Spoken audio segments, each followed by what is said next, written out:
فبأي آلاء ربكما تكذبان. Bismillahirrahmanirrahim. Assalamualaikum warahmatullahi wabarakatuh.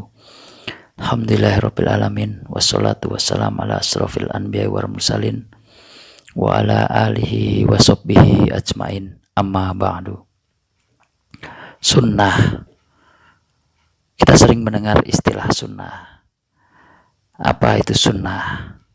Baik secara bahasa maupun secara istilah. Sunnah secara bahasa adalah jalan, perjalanan.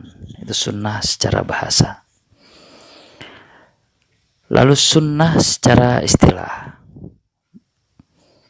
dibagi menjadi beberapa sudut pandang. Yang pertama dari sudut pandang fikih, lalu dari sudut pandang hadis, dan yang ketiga dari sudut pandang akidah. Saya coba jelaskan satu persatu.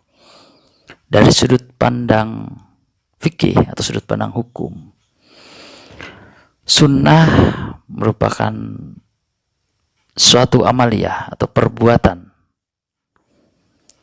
yang bila mana dikerjakan akan mendapatkan pahala, dan jika tidak dikerjakan akan tidak mendapatkan dosa karena derajatnya tidak mencapai kepada wajib. Itu sunnah secara hukum atau secara fikih. Dan sunnah ini pun dibagi lagi, ada sunnah muakkadah dan sunnah bukan muakkadah. Lalu makna sunnah yang kedua dari sudut pandang hadis adalah suatu hal yang disandarkan kepada Nabi Muhammad SAW, baik dari perkataan, perbuatan, maupun ketetapan. Ketetapan atas dasar perkataan dan perbuatan para sahabat. Maka dari definisi makna secara hadis, sunnah itu dibagi menjadi 3. Yang pertama yaitu sunnah kauliyah, yaitu berdasarkan perkataan. Lalu sunnah fi'iliyah, yaitu berdasarkan perbuatan Rasulullah SAW. Dan sunnah takririyah, yaitu sunnah berdasarkan ketetapan atau persetujuan dari Rasulullah SAW atas perkataan dan perbuatan para sahabat. Ini takrir, sunnah takririyah. Kenapa perlu persetujuan atau ketetapan dari Rasulullah SAW? Karena sejatinya sifat dari Rasulullah SAW tidaklah pernah diam. Diamnya Rasulullah artinya setuju. Terkadang beliau tersenyum, artinya lebih daripada diam. Dan terkadang tertawa, artinya lebih daripada diam dan tersenyum. Dan sikap-sikap ini menandakan bahwa Rasulullah setuju.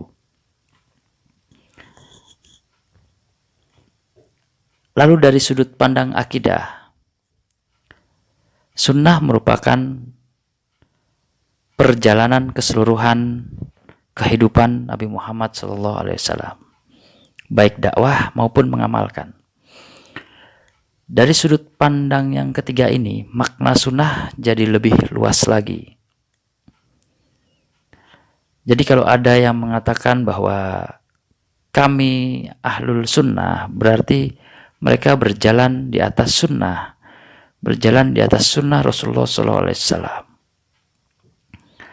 Sedangkan pengambilan sunnah atau maroji sunnah, referensinya dari hadis. Hadis yang sah. Dan ada yang mengesahkannya di sana. Jadi segala suatu penetapan sunnah itu adanya di hadis. Jadi kalau ahlul sunnah berarti berdasarkan hadis yang sah, hadis yang sahih atau hasan, itu ahlul sunnah. Karena makna sunnah yang begitu luas. Jadi dalam melihat suatu amalan, kita tidak bisa langsung kepada hukumnya. Kita tetapkan dulu ketetapannya, baru ke hukumnya. Kita tempatkan dulu segala sesuatu pada tempatnya. Yang pertama ketetapannya dulu, baru hukumnya. Ketetapan yang maksud seperti apa? Misalkan sholat tahiyatul masjid, apakah itu sunnah? Jika ya sunnah, maka tahu dari mana? Dari hadis. Lalu riwayat siapa? Bukhari wa Muslim. Lalu apakah hadis ini sah? Ya sah, sahih misalkan. Siapa yang mensahihkannya atau siapa yang mengesahkannya? Bukhari wa Muslim dan para ulama. Itu ketetapan. Barulah ke hukumnya. Apa hukumnya? Perbuatan tersebut atau sholat tahiyatul masjid tersebut sunnah. Jadi dalam hal ini makna sunnah luas. Dan kita jangan menyempitkan segala sesuatu yang sejatinya itu luas. Semoga ini bermanfaat. Kurang lebihnya saya mohon maaf.